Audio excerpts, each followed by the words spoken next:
tena faly tonga ty abelana tena faly zany le ary mahita anareo be da be ohatran'izao aky ny olona ty abelanana toy hoe tsy mendrika ny mponiny bealanana any mandidy iainana ny fiainana tsy mendrika anareo ny lalana tsy mendrika anareo ny zava-misy eto mendrika anana zavatra tsara ny voaka amin'ny bealanana mendrika anana zavatra tsara ny voaka amin'ny bealanana efapolo sy roanjato a toerana de rehefa avy eo a lasa nakany Corée de lasa nakany Amerika de lasa nakany Europe de lasa nakany Afrika de ny zavatra hitako ny fiainan'ny tanora any a mety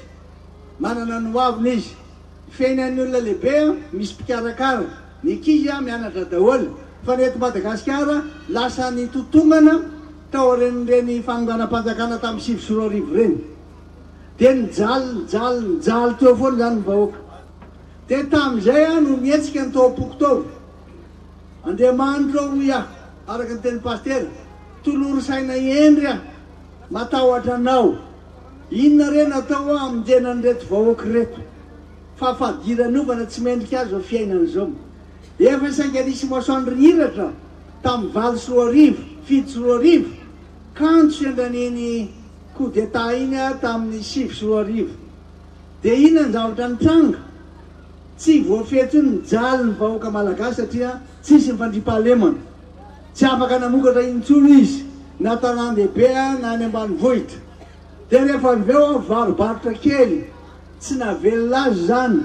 de rehefa avy eo tsy afaka nianatra le ankizy satria tsisy ny vola de rehefa avy eo sahirana ny ray aman-dreny satria tsisy tsony fahefan'ny vita reo zavatra reo ny tangorona zany mahatonga ny fahasahiranana amin'izao fotoan'izao inona mahatonga ny hoe tsy fisin'ny fandripahalemana satria ohatra ratsy tamin'ny vahoaka ny nangalana le fahefana ankeriny tao Antananarivo de tsy voateny tsony ny vahoaka satria hoe nareo ara manao an'izany paritaka amin'izay ara le fitaovam-piadinana ny basy tsy voafehy tsony fa lasa nanana basy daholo de lasa nanao zay nataony daholo tsy mahateny an'ireo vahoaka reo tsony ny mpitondra tsy voafehy natao daholo zay anakanana rehetra mba tsy hirotsaka hoe tsy afaka hirotsaka ndray tsy nanaiky mihitsy a lasa nakany amin'ireo le toerana naleko hoe tany Amerika tany amin'ny firenena afrikana tany amin'ny Union afrikana Union européenne tsy rary no satria nalaina keriny tamiko fahefana fa mbola atao anatiko ato lazy hoe manana fihetsepo aho hanampy an'izy ireo zay ny mahatonga le hoe manifesto Fidio candidat laharana 5 Marc Ravalomanana mpanangana Fatsipandravy tsy maintsy manana an'ity daholo nareo rehetra na iza na adversaire ara nao an'ity satria ty zavatra ty dia famezatoky ataon'ny candidat numéro 25 na 5 amin'ny voaka malagasy famezatoky natao koa ino tsara famezatoky ataon'ny Marc Ravalomanana candidat amin'ny vahoaka malagasy voalohany amboarina indray ny lalana eto Madagasikara minona reo fa ho vitatsika goudron aviana tsy makateny fitoerana ty vitatsika minona reo tamin'izany tondra 7 taona na vita 9200 kilometra lalana vita tao anatin'ny 7 taona zany hoe na vita 1000 kilometra mahery isa-taona zany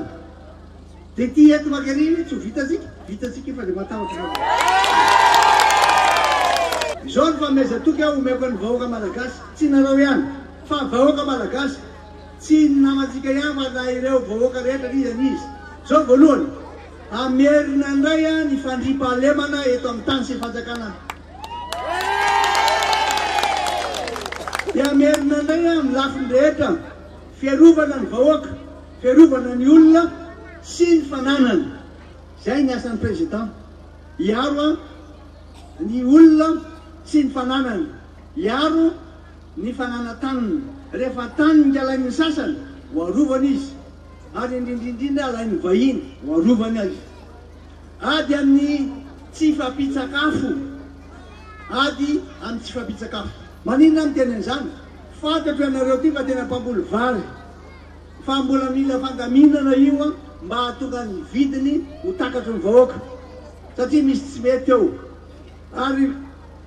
iedivantsika am'izany tsy fandrimpahalemana de hoany ho ametsika fitaovana daholo mpitandro filaminan'ireo maravila zandary polisy baiko menazy de toizy izy hoe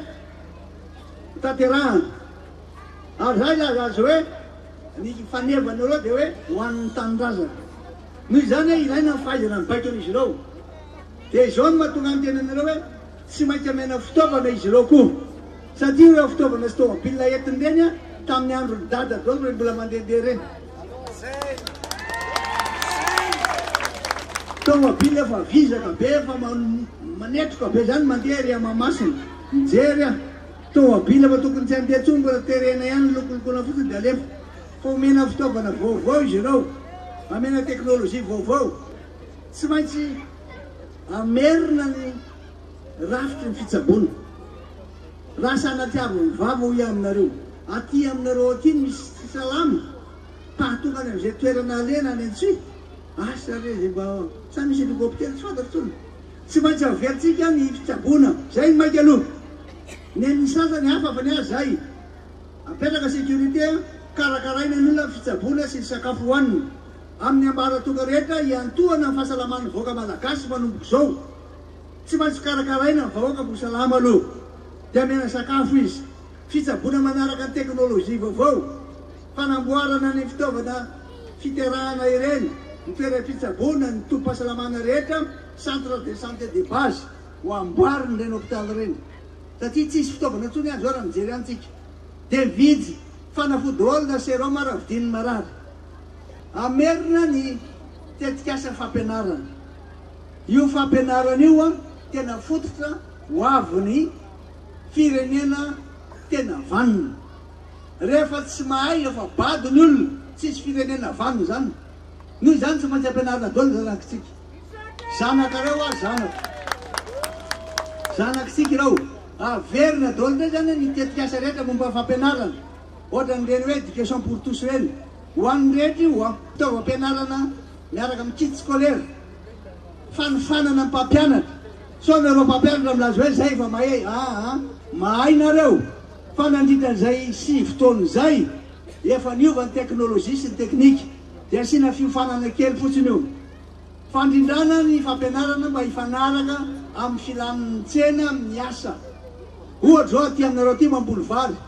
misy orinasa be da be mila teknisiana atao mifanaraka an'izany ny fampianarana aty fanabeazana ho an'ny olo-pirenena vaniny zany de indrina reo ray aman-dreny mpitandrindreo tsisy firenena vaniny eto raha tsy reo mpitondra fiangonan'ireo reo ray aman-dreny ampanahy ireo mitaizantsika hoe maiza manaja ny ray aman-dreny maiza manaja reo zoky fa am'izao fotoana zao tsisy tsony zany fifanajana izany ho averitsika zany fidio kandida laharana 5 amby roapolo Marc Ravalomanana mpanangana Fatsy Mpanjava